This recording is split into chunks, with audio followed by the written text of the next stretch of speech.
Hello guys, so welcome back again. आज हम देखने वाले हैं पादप रोगों की विभिन्न लक्षण जिनके द्वारा आप उस रोग को आइडेंटिफाई कर सकते हैं कि इस प्लांट में ये रोग हो रहा है। तो सबसे पहले हम पढ़ते हैं पाउडरी मिल्ड्यू, जिसे आप बोलते हो चूर्णिल आसिता। तो ये कवक की आपकी फंगस की वृद्धि है किस पे, पत्ती की ऊपर की सतह पे अगर कवक ग्रोथ करती है तो वहाँ पे चूरे जैसी स्ट्रक्चर बन जाती है, तो उसे क्या बोलते हैं पाउडरी मिल्ड्यू। डाउनी मिल्ड्यू जिसे आप बोलते हो मृदु रोमिल आसिता, ये भी कवक की वृद्धि से होती है, लेकिन इसमें पत्ती की निचली वाली सतह पे कवक की ग्रोथ होती है। ठीक है, आगे बढ़ते हैं हम।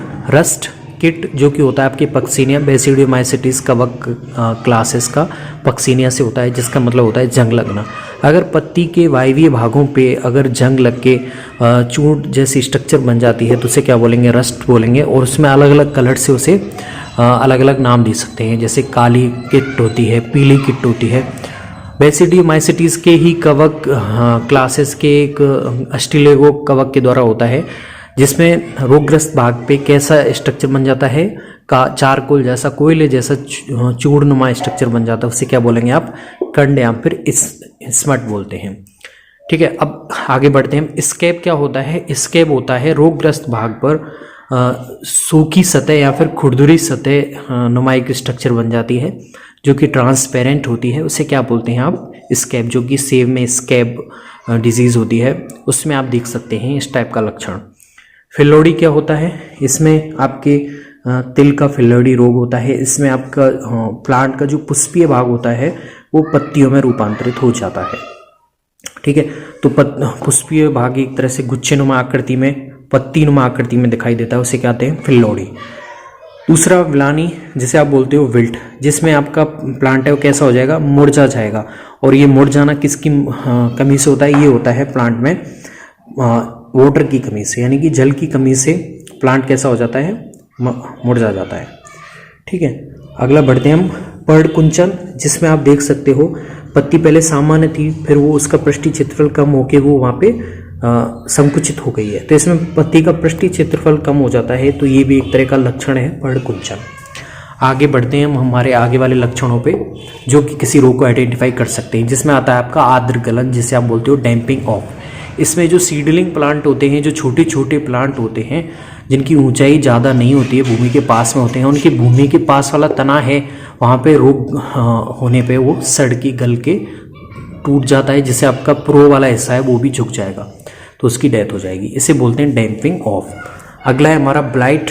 ब्लाइट यानी कि झुलसना, यानी कि जिस स्थान पे रोगजनक संक्रमण कर रहा है उस स्थान पे झुलसती हुई आकृति आपको दिखेगी और उसके बाद में वो डेड हो जाती है।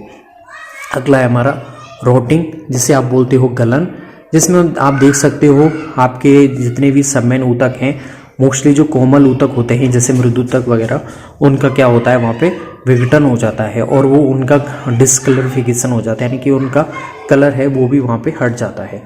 तो पहले रोटिंग होगी, उसके बाद में उसकी डेथ हो जाएगी। अगला है हमारा मोज़ेक। मोज़ेक में क्या होगा, ये पत्ती है, पत्ती में आप देख सकते हैं एक हरा स्पॉट है, एक पीला स्पॉट है। तो हरा धब्बे और पीले धब्बों का एक एकांतरित क्रम आपको मोज़ेक रोग में देखने को मिल सकता है। तो ये भी एक तरह का लक्षण हो जाता है। डाई बैक है, इस लक्षण में आपको क्या दिखेगा, सबसे पहले सीड्स वाला हिस्सा है प्रो का, वो वहाँ पे सूखने लगेगा और वो संक्रमण से पहले सीड्स वाला हिस्सा, फिर उससे नीचे की तरफ आने वाला हिस्सा वो भी सूखता हुआ जाएगा। तो ये डाई बैक होता है। तो ये कुछ सिम्टम हैं, ये कुछ सिम्टम्स हैं जिनके द्वारा आप किसी भी रोग को आइडेंटिफाई कर सकते हैं।